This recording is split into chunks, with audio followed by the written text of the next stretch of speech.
السلام علیکم جی. اب تک پوڈ کاسٹ کے ساتھ میں ہوں راشدہ سیال, اور آج کے اس پوڈ کاسٹ میں ہم بات کریں گے کہ پاکستان تحریک انصاف کا وہ حال ہے کہ ہم تو ڈوبے ہیں صنم, تم کو بھی لے ڈوبیں گے. تو پاکستان تحریک انصاف کی قیادت کے ساتھ جو جڑا ہے, ہم دیکھ رہے ہیں کہ وہ سب they are in hot waters اور بڑی ٹربل سے گزر رہے ہیں. اور اب جو سابق ڈی جی ایس آئی ہیں جنرل فیض حمید, ان کے حوالے سے بھی یہ چیز سامنے آ چکی ہے. یہ confirm I S P R کا اعلامیہ آ چکا ہے کہ ان کو چارج شیٹ کر دیا گیا ہے, اور اس کے اندر پاکستان تحریک انصاف کے جو ساتھ ان کے رابطے تھے اس کا ایک بہت بڑا کردار ہے, اور 9 مئی کے حوالے سے بھی ذکر کیا گیا اس آئی ایس پی آر کی پریس ریلیز میں. تو اس حوالے سے دیکھتے ہیں کہ یہ اب کیا ہوگا, کیا سزائیں ہوں گی, پی ٹی آئی کے ساتھ کیا ہوگا, فیض حمید کی سزا کا پی ٹی آئی کے اوپر کیا اثر پڑے گا, اور پھر پاکستان تحریک انصاف کا سیاسی مستقبل کیا ہوگا, اور کیا یہ کہہ لینے سے ان کی جان چھوٹ جائے گی کہ فوج جانے اور فیض حمید جانے, کیا یہ ممکن ہے کہ نہیں ہے. میرے ساتھ موجود ہیں یہاں پر اس پوڈ کاسٹ میں بہت سینئر صحافی ہیں, انویسٹیگیٹو جرنلسٹ ہیں, جناب نعیم محبوب صاحب. السلام علیکم نعیم صاحب, کیسے ہیں آپ؟ ٹھیک ٹھاک ہیں نعیم صاحب؟ میں ٹھیک ہوں. اب یہ ایک نئی سچویشن ڈیولپ ہو گئی ہے, بڑے عرصے سے یہ ٹرائل چل رہا تھا, آپ کو معلوم ہے کہ پچھلے 4-5 مہینے تقریباً اس ٹرائل میں لگے ہیں, اور اس کے بعد اب یہ چیزیں سامنے آ گئی ہیں. کیا ہوگا, کیا فیض حمید کا چارج شیٹ کر دینا یہ کس طرف اشارہ ہے؟ دیکھیں, یہ تو بڑا واضح اشارہ ہے. اس سے پہلے آپ کو پتہ ہے آج تک پاکستان کی ہسٹری میں ایسا قدم نہیں اٹھایا گیا کسی جنرل کے خلاف, وہ بھی ڈی جی ایس آئی اور وہ بالخصوص یعنی کہ پاکستان کی تاریخ کا ایک انوکھا بھی کہہ لیں اور ایک سخت فیصلہ بھی کہہ لیں کہ جنرل فیض حمید کے خلاف جو کورٹ مارشل کا کل باضابطہ, جس طرح کہ آئی ایس پی آر نے باضابطہ پریس ریلیز جاری کی اور بتایا گیا کہ کس طرح ان کی سیاسی معاملات میں مداخلت تھی, کیسے انہوں نے ایک سیاسی جماعت کو فائدہ پہنچانے کے لیے اپنے جو اختیارات ہیں ان سے تجاوز کیا اور مس یوز آف اتھارٹی کو سامنے لائے, اور اس کے ساتھ ساتھ ریاست کو بھی نقصان پہنچایا. اور ریاست میں یقیناً ہمارے وہ قومی ادارے بھی ہیں. آپ نے یہ دیکھیں کہ وہ جو پریس ریلیز آئی ہے اس کے اندر 2-3 چیزوں کے اوپر بڑا فوکس کیا گیا, اسٹریس کیا گیا. ایک تو 9 مئی کی بات کی گئی ہے, تو 9 مئی کے اندر جب یہ ہوا 9 مئی تو سب لوگ کہہ رہے تھے کہ اس کے اندر جنرل فیض حمید کی انوالومنٹ ہے, اور اب آئی ایس پی آر نے خود اپنی پریس ریلیز میں کہہ دیا. دیکھیں بالکل ایسی کوئی اشاعت نہیں. میں یقیناً یہ سمجھتا ہوں کہ پاکستان کی جو مسلح افواج اور بالخصوص پاکستان آرمی جو ہے ان کے پاس ایسے شواہد یقیناً ہیں جس کی بنیاد پہ وہ ان کے خلاف کورٹ مارشل کی کارروائی کو باضابطہ انہوں نے شروع کر دیا, اور وہ کیس ٹرائل ہو رہا ہے. اور اس میں انہوں نے یہ بھی کہا کہ ہم جنرل فیض حمید کو قانونی جو ہے وہ پوری موقع دیں گے کہ وہ ان کو بھی تمام ان کے جو حقوق ہیں قانوناً جو ان کو حقوق میسر ہیں وہ بھی انہیں فراہم کیے جائیں گے. اب بات یہ ہے کہ کس حد تک وہ شامل تھے یہ اوپن سیکرٹ ہے, ان کو الفاظ میں بیان کرنا ٹاک آف دا ٹاؤن اور آج سے نہیں ہے. دیکھیں میں آپ کو راشدہ بتاؤں کہ یہ 27 نومبر 2017 اگر آپ کو یاد ہو تو فیض آباد میں جب تحریک لبیک کا دھرنا تھا تو فرسٹ ٹائم جنرل فیض حمید کا نام شامل آیا تھا جب حکومت کے درمیان اور پاکستان تحریک لبیک کے درمیان ایک معاہدہ ہوا, اور اس کے اندر ان کے دستخط تھے, اور پہلی دفعہ یہ آن گراؤنڈ کہ یہ منظر عام پہ آئے کہ یہ دھرنے میں جنرل فیض حمید گرنٹر لیکن آپ دیکھیں اس کے بعد یہ فیمس بڑے ہو گئے. اور اس کے بعد آپ کو پتہ ہے جب 2018 میں پاکستان تحریک انصاف کی حکومت آئی اور اس کے بعد ان کو D G I S I لگایا گیا, اور یہ 2 سال تک تقریباً انہوں نے اپنے فرائض سر انجام دیے. اب اس میں کیا کیا ہوا آپ کو پتہ ہے, اس میں بہت سی ایسی باتیں چلتی رہی. جنرل باجوہ اور جنرل فیض حمید کے درمیان کچھ تلخیاں, کچھ ناراضگیاں, دوستیاں, بڑی دوستی تھی, بڑے وہ یارغار تھے, بڑے کلوز تھے, پھر بعد میں اختلافات ہوئے. دیکھیں ہمیں تو یہی کہتے ہیں جی کہ بڑی ان کی قربت تھی, بڑی دوستیاں تھیں, لیکن کہتے ہیں کہ جنرل جو باجوہ ہیں وہ کافی ناراض تھے ان کی کلوزنس کی وجہ سے, جو کہ بانی پی ٹی آئی کے ساتھ ان کی پرسنل ذاتی تعلقات تھے. چیزوں میں یہ بھی اطلاعات ہیں کہ جنرل فیض حمید خود سے فیصلے لے لیتے تھے, اور آپ نے باس کو یا چیف آف آرمی اسٹاف کو پوچھتے ہی نہیں تھے, نہ ہی ان کو کوئی ایسی اطلاع کرتے تھے کہ میں یہ کر رہا ہوں. تو ایک بنیادی وجہ یہ بھی تھی اختلافات کی. پھر وہ آہستہ آہستہ وہ اختلافات بڑھتے رہے. پھر سب نے دیکھا کہ ان کو D G I S I کے عہدے سے بھی ہٹایا گیا, پھر پشاور تعینات کیا گیا, اور اس کے بعد بھی جو ایکٹیویٹیز رہی, جتنے دھرنے, کیونکہ جتنے بھی دھرنے کیے پی ٹی آئی نے, اور چاہے وہ لاہور سے لانگ مارچ تھا جب آپ کو یاد ہوگا, پھر وہ جیلم کے قریب جب ایک فائرنگ کا واقعہ بھی ہو گیا, اس سے پیچھے وہ رکے رہے اور اپنے بر وقت ٹائم پہ نہ پہنچ سکے. اور ابھی جو ہم دیکھ رہے ہیں اسلام آباد کے اندر یہ ڈی چوک والے جو نئے معاملات ہیں کہ مجھے تو راشدہ یہ سمجھ نہیں آتی کہ ڈی چوک پہ اگر آپ آ کے بیٹھ جاتے ہیں پرامن طریقے سے تو سو وٹ کیا ہوگا؟ مثلا کیا آپ کا جو ایک مطالبہ ہے بانی پی ٹی آئی کی رہائی کا، تو کیا وہ ڈی چوک تک آنے میں پورے دونوں شہروں کو، پنڈی اسلام آباد کو درم بھرم آپ کرتے ہیں، یہاں کے شہریوں کو، یہاں کے تاجروں کو، یہاں کے سرکاری ملازمین کو، یہاں پہ عام ملازمین کو، عام شہریوں کو جو آپ تنگ کرتے ہیں، کاروبار زندگی بند، آپ کے انٹرنیٹ بند، آپ کی ٹرانسپورٹ بند، تو مقصد یہ ہے کہ لوگوں کی دکانیں بند کرا دی جاتی ہیں، توڑ پھوڑ کی جاتی ہے. جو ماضی میں آپ نے دیکھا کہ میٹرو اسٹیشنز کس طرح تباہ ہوئے، درختوں کو آگ لگائی گئی، کیا توڑ پھوڑ کی گئی، تو جو ان کے پرامن رہنے کے دعوے ہیں. اچھا ابھی پہلے تو اس پہ ہم بعد میں جاتے ہیں، پہلے تو مجھے یہ بتائیں نا کہ یہ آج کی انصار عباسی صاحب کی سٹوری آپ نے دیکھی ہوگی. اس سٹوری میں انہوں نے کہا ہے کہ 50 سے زیادہ سیاستدانوں کے ساتھ جنرل فیض حمید کے رابطے تھے، اور ان میں سے جو بیشتر سیاستدان تھے جن سے وہ رابطوں میں رہتے تھے ان کا تعلق پی ٹی آئی سے تھا، اور ادارے نے ان کو کئی مرتبہ وارن کیا تھا کہ آپ یہ اپنے اختیارات سے آگے بڑھ رہے ہیں، آپ سیاستدانوں کے ساتھ بہت زیادہ پولیٹکس میں انوالو ہو رہے ہیں. جو فوج کا ادارہ ہے جو اس کا کوڈ آف کنڈکٹ ہے اس کے مطابق 5 سال تک آپ سیاست میں حصہ نہیں لے سکتے، لیکن انہوں نے ان چیزوں کو وارننگز کو نہیں کسی خاطر میں لائے. تو وارننگ کی انہوں نے پرواہ نہیں کی نا، کہنا سیدھے سیدھے بات تو یہ کہ ان وارننگ کی ان پہ کوئی اثر ہوا نہ، انہوں نے پرواہ کی. اور وہ سیاسی رابطے ٹھیک ہے، اس میں کوئی وہ شک و شبے والی بات نہیں ہے. اور اب دیکھیں بات یہ کہ کورٹ مارشل ان کا جو چل رہا ہے، جو ٹرائل چارج شیٹ ان کو کر دیا گیا ہے، ان سے ظاہر سی بات ہے اس کی جواب طلبی بھی ہوگی، وہ اپنا بھی جواب سبمٹ کرائیں گے، اس پہ جرا بھی ہوگی، وہ اپنے ڈیفنس میں بھی کچھ چیزیں کہیں گے. تو میں یہ سمجھتا ہوں کہ سزا آپ کے خیال میں کیا ان کو ہوگی، کیونکہ ابھی تو کورٹ مارشل کی باضابطہ کارروائی اور چارج شیٹ کر کے شروع دیکھیں یہ راشدہ یہ کہنا قبل اس وقت ہوگا کہ ان کو سزا کیا ہوگی. ٹھیک ہے، میرا نہیں خیال کہ خدا نہ خواستہ کہ اس میں کوئی سزائے موت ہو، ٹھیک ہے، ایسی بات نہیں ہے. لیکن یقیناً اگر پاک فوج نے اتنا بڑا اقدام اٹھایا ہے اور ایک اپنے ہی ایک بڑے طاقتور اور سینئر ترین اور طاقتور آپ کے لفظ استعمال کے نا یہ بالکل درست ہے، کیونکہ جنرل فیض حمید کوئی عام جرنیل نہیں تھے، ایک طاقتور جرنیل تھے. ان کے خلاف کورٹ مارشل کا کرنا اور چارج شیٹ کرنا اور اس کے ٹرائل کو لینا ایک بہت بڑی بات بھی ہے. اور آپ نے دیکھے نیم صاحب کی، کیونکہ میں ڈیفینس بھی کور کرتی ہوں، مجھے پتہ ہے کئی ایسے کورٹ مارشل ہوتے ہیں کئی عہدوں کے جن کا ہمیں معلوم ہی نہیں پڑتا ہے کہ اس کا کورٹ مارشل ہو گیا، کیونکہ وہ اتنے فیمس نہیں ہوتے، یا اس کی تشہیر نہیں کرتے، یا وہ اتنے طاقتور وہ لوگ نہیں ہوتے ایک ادارے کے اندر، ٹھیک ہے سسٹم میں ہوتے. لیکن جو یہ کیس ہے فیض حمید کا، کیونکہ یہ کیا وہ کہتے ہیں بدنام جو ہوں گے تو کیا نام نہ ہوگا، تو یہ کافی زیادہ اس حوالے سے مشہور و معروف ہستی ہیں، اور پھر اگین پاور ان کی بہت تھی اور پولیٹیکل کانٹیکٹس ان کے کنیکشنز اتنے زیادہ تھے، شاید اس وجہ سے فوج کو آگے بڑھ کے اس کی تشہیر کرنی پڑی، 3 دفعہ پریس ریلیز ایشو کرنی پڑی ایس پی آر کو. پریس ریلیز بھی ایشو ہوئی، اور دیکھیں اس کی تشہیر پہلے بھی کی انہوں نے جب سٹارٹ کیا، اور کل پھر جو تھا اور کل پورے میڈیا پہ آ رہا تھا اور پوری ڈیٹیل سے آ رہا تھا.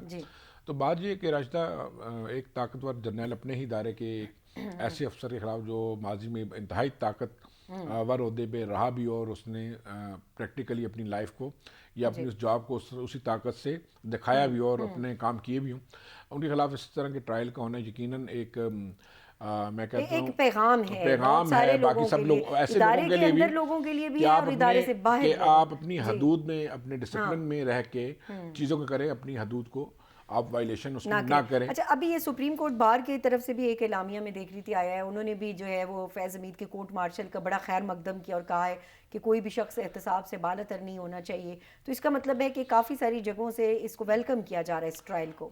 دیکھیں ماسوائے تحریک انصاف، پاکستان تحریک انصاف کے علاوہ میں یہ سمجھتا ہوں کہ اس وقت جو پاکستان تحریک انصاف کے دھرنے بھی ہیں نا، بیسیکلی تو دیکھیں کہاں یہ آ رہے ہیں اطلاعات، یہ کہاں تک سچ ہیں. کل یہ ہوتا ہے کہ یہ اس کورٹ مارشل کے اس معاملے میں جو دوسرا نام بڑا نام ہے وہ بانی پی ٹی آئی کا ہو سکتا ہے. یہ پھر آگے سے آگے پھر ان کے ساتھ جو ان کے کلوز الائی تھے، جو ان کے شریک تھے، وہ ساری چیزیں کھل جائیں گی، وہ سارے سامنے آئیں گے کس نے کیا رول ادا کیا اور اس ملک کو، اس ریاست کو نقصان پہنچانے میں ان کے کیا کیا کردار تھے. پھر وہ ان کرداروں کو اور انہوں نے جو اقدامات کیے ہیں جو ریاست کو بالخصوص نقصان پہنچانے اس کے حوالے سے ان کی سزاؤں کا تعین کیا جائے سیاست کا گا. لفظ استعمال کیا گیا ہے ایس پی آر کی پریس ریلیز میں. تو انتشاری سیاست تو سب کو پتہ ہے کہ اس وقت کون کر رہا ہے اور کون انریسٹ پھیلا رہا ہے, تو ادھر جائے. اچھا یہ اس میں بشرا بی بی کا بھی کیونکہ نام آتا ہے, وہ ان کے بھی رابطے تھے فیض حمید صاحب کے ان کے ساتھ بڑے, اور ان سے ڈائریکشنز بھی لیا کرتے تھے, مشاورت بھی ہوتی تھی, تو ایک مرتبہ پھر وہ بھی آئیں گی اس سارے. بالکل بشرا بی بی کا بھی نام ہے اور بہت سارے نام ہیں اس میں, جو پی ٹی آئی کی مین مرکزی جو ایلیٹ کلاس ہے, جو قیادت ہے ان کی, جو یہ سمجھتے ہیں کہ شاید ہم بچ جائیں گے. جس کا جو کردار ہے وہ یقیناً ان کے پاس تمام پروف بھی ہیں, تمام ثبوتوں اور تمام گواہوں, وہ کہتے ہیں نا عدالت میں ٹرم سب کچھ اویلیبل ہے. ہاں, تو وہ تمام چیزیں ان کے پاس دستیاب ہیں اور ان کی روشنی میں ہی باقی تمام لوگوں کا ٹرائل بھی لیا جائے گا. آپ نے یہ دیکھا کہ کل جب یہ ہوئی ہے, سوری میں آپ کی بات کاٹ رہی ہوں, کل جب یہ ڈیولپمنٹ ہوئی اور جب آفٹرنون میں یہ پریس ریلیز آئی, ہم لوگوں نے سب نے اس کو بریکنگ نیوز کر کے چلایا, اور آج کی لیڈ بھی یہی ہے اخبارات کی تمام کی.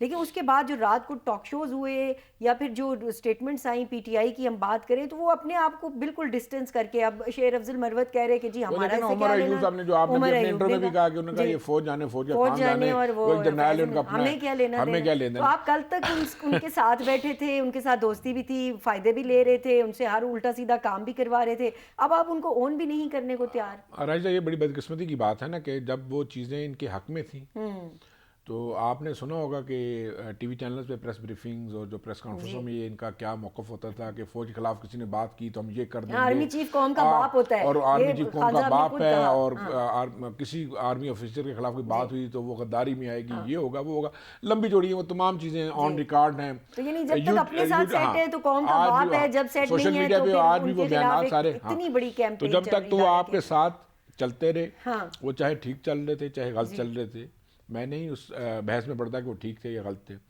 لیکن جب تک وہ آپ کے ساتھ تھے, وہ قوم کے باپ بھی تھے اور آپ کے باپ بھی تھے. میں اس کو درست کہہ رہے ہیں, یہ بڑی بدقسمتی کی بات ہے, یعنی آپ میرے ساتھ جب تک ٹھیک ہے میں کہوں جی نہیں صاحب بہت گریٹ آدمی ہے, اور جب نہیں ہے تو میں کہوں جی نہیں ہے تو غدار ہے. کرسی چھن گئی تو اب آپ کو ملک کے 24 کروڑ یا 25 کروڑ عوام نہیں نظر آ رہے, آپ کو صرف ایک بانی پی ٹی آئی نظر آ رہا ہے, اور آپ پورے سسٹم کا تہس نہس کر رہے ہیں, آپ کوئی چیز نہیں چھوڑ رہے, آپ جلاؤ گراؤ گولی.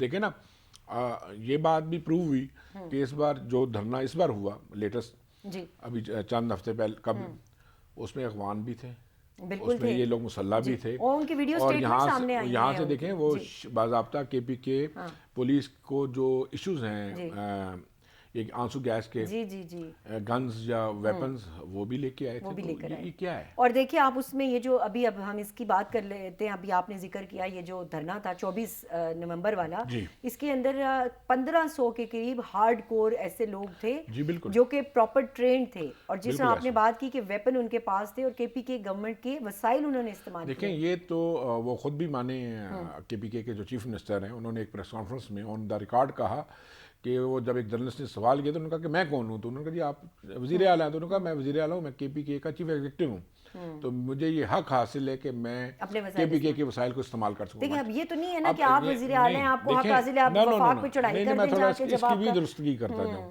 آپ کسٹوڈین ہیں, یس آپ گورنمنٹ میں ہیں لیکن آپ کسٹوڈین ہیں, یہ پیسہ عوام کا ہے, عوام کے ٹیکسوں کا ہے. دوسری بات میں پوچھتا ہوں پی ٹی آئی کی گورنمنٹ سے کہ پچھلے 12-13 سال سے تو یہ کے پی کے میں موجود ہیں, جو جس کو سرحد بھی کہتے ہیں, خیبر پختونخوا بھی کہتے ہیں, تو یہ ان کی تیسری ٹرم شامل ہے.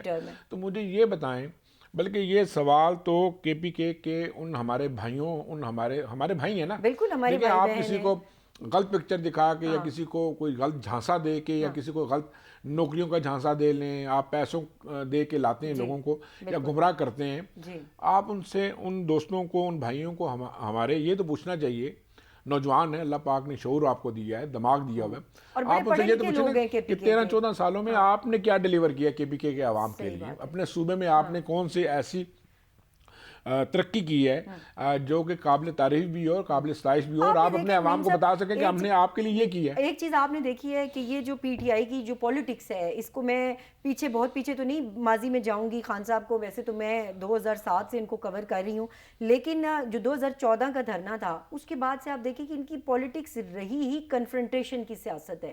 انہوں نے ڈیولپمنٹ کی جو ڈیلیورنس کی آپ بات ہے وہ کی ہی نہیں, اس کے اوپر ان کی توجہ ہی نہیں, کام ہی نہیں, صرف کنفرنٹیشن کرنی ہے, صرف انتشار ہے، یہ ایک ان کا وہ فوکس رہا ہے. شروع سے کیا یہ گورنمنٹ میں گورنمنٹ میں رہ کے بھی یہی کرتے تھے؟ لگتا تھا کہ ابھی اپوزیشن جب موڈ انہوں میں نے دھرنا پہلا دھرنا دیا جو 2014 کا جو 126 دن کا 127 دن کا کہتے ہیں وہ دیا تھا، اس میں کیا تھا کہ آپ روز نعرے لگاتے تھے، روز دھمکیاں دیتے تھے.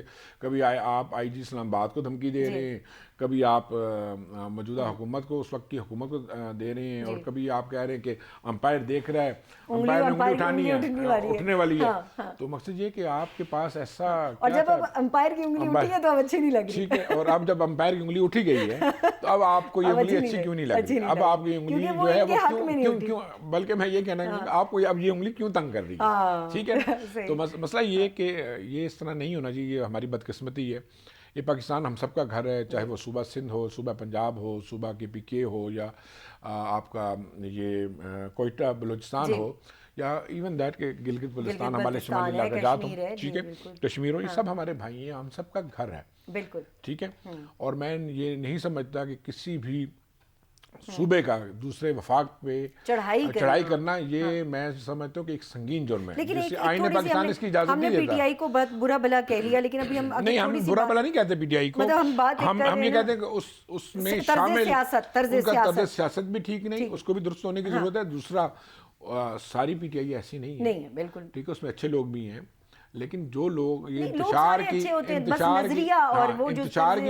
نظریہ بھی دیکھیں نا، وہ ٹھیک کرنے کی آپ اپنا نظریہ تو پہلے بنا لیں، آپ کا نظریہ ہے کیا؟ نظریہ ہے ہی نہیں، نظریہ کوئی نہیں. میں نے جو پہلے بات کی آپ نے حکومت، دیکھیں مجھے ایک بات کمپلیٹ کرنے دیں. حکومت میں آنے کے بعد انہوں نے کہا جی ہم 1 کروڑ نوکریاں دیں گے، 50 لاکھ گھر بنائیں گے، اور ہم جناب یہ 100 دن کے اندر یا 3 ماہ کے اندر یہ سارا کچھ ڈیلیور کریں گے. ٹھیک ہے، دودھ کی نہریں بیٹھیں گی، انصاف ملے گا، عدالتی نظام ٹھیک. سب سے بڑی بات ریفارمز کی یہ بات، تو میں یہ پوچھتا ہوں کہ 3.5 سالوں میں ان کی تقریباً 3.25 سال 3.5 سال کے لگ 3.5 سالوں میں ڈیلیور کیا کیا؟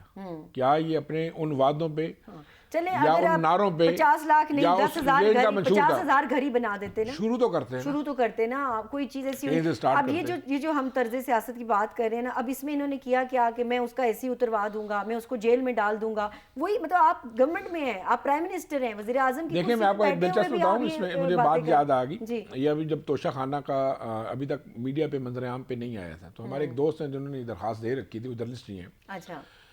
تو ان سے میری بات ہوئی، اس پہ میں نے ایک پروگرام اس وقت کیا تھا بہت پہلے، جبکہ توشہ خانہ کا نام اور کیسز کا کسی کو نہیں پتا تھا، اور یہ گورنمنٹ میں تھے، یہ اس وقت وزیر اعظم تھے.